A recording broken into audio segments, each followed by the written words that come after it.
Good evening, students. I am very glad to welcome you all in this new session. In this session, we are going to see the supplementary The Night I Met Einstein. This is a story written by Jerome Weidman. The Jerome Weidman is born in 1913 and died in 1998. He was an American playwright and novelist. In 1960, he won the Pulitzer Prize for his work A Musical Drama. Let's move on to the story.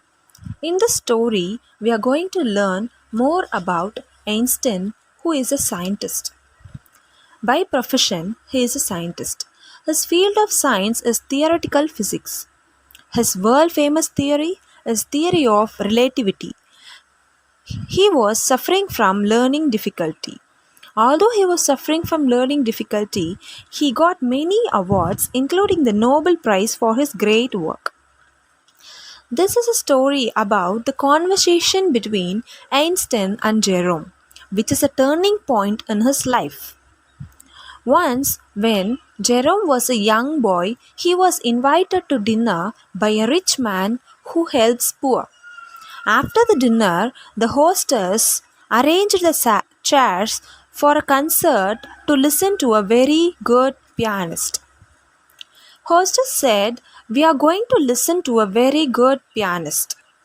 The narrator, Jerome, was not happy because he cannot understand classical music, and he himself thought he was a tone deaf. Tone deaf means one is unable to hear the difference between high pitch and low pitch of music. He himself calls he is a tone deaf.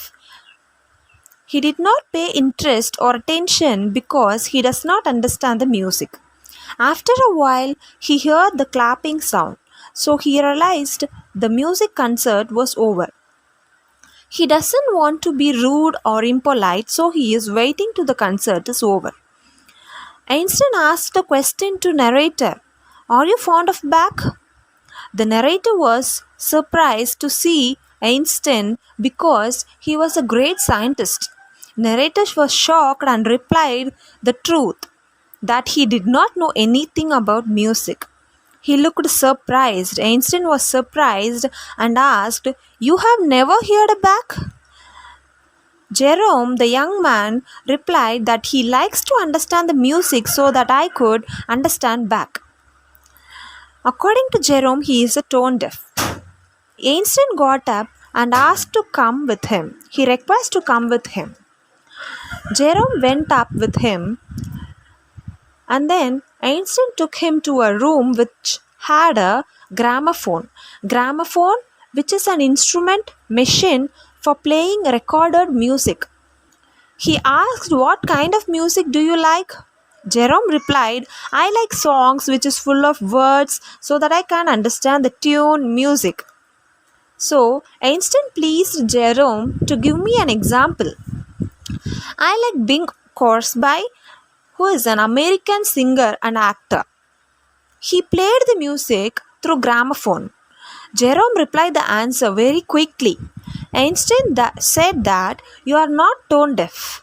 Jerome said that I have heard the song more than 100 times, so I'm so much familiar with this song. Exactly, said Einstein. Einstein said it proves everything. To learn mathematics, you should know addition and subtraction to do multiplication and division. Likewise, to know about music. And he played an advanced music of John McCormack and ordered to sing that back the song of the lyrics exactly. Jerome was amazed that this great man was paying complete attention to Jerome so that he can learn something new.